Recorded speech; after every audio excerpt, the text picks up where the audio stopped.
Artichokes! Today we're going to talk about new quizzes again. This time we're going to talk about the moderate settings of a new quiz.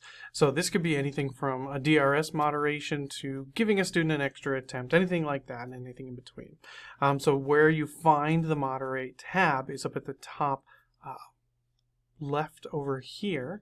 And when we click on that, you're going to see all of your students in your course. Now, you'll see all the attempts that they have, you'll see all the scores, the time, the log, all of that. But before we go in, let's say students haven't taken the quiz yet and you get a notification from DRS that a student is going to get a 1.5 multiplier. Usually they come in from DRS with a multiplier attached to them. Now in classic quizzes, you have to go in, do some math, figure out how much extra time you have to do that. New quizzes, all of that's gone and it makes your life a lot easier. You'll go to the student and you'll go to the pencil, so we'll say this student here, and they get a time adjustment. So we have a couple options. We can give additional time, we can remove the time limit altogether, or we can now put in the multiplier and it does all the math for us on the back end. So let's say DRS came to us and said this student is getting a 1.5 multiplier. By default it's a 1.5. You can change that to be any value you want with a decimal point. It could be 2 times, 3 times, whatever the value is that DRS gives you for your student that gets a time adjustment.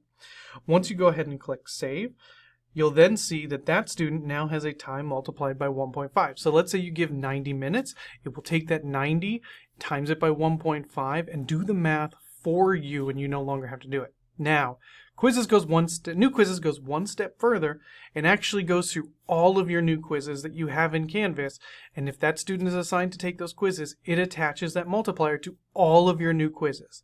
So you only have to do it in one quiz for that multiplier to populate to all of your new quizzes. Now, it won't do to classic quizzes, and classic quizzes still does not have that option, but in new quizzes, it will then populate for that student across all of the quizzes, which is really helpful and really saves a lot of time for you.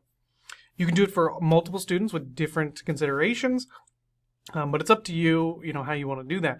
Now, let's say you have to give an extra attempt for students. That's going to be a little bit different.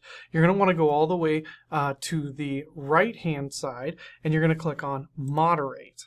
Now, here you have a couple things. You can give additional attempts, or you can do time adjustments. Now, you'll notice in the time adjustments here that multiplier is not there. So I don't recommend using this for time adjustments because it also will not populate to all your new quizzes. Use that pencil for time adjustment. Here in the moderate section, you're going to want to use this for adding additional attempts. And once you've done that, you can grant your additional attempt. And that's it. Have a great day, Artichokes.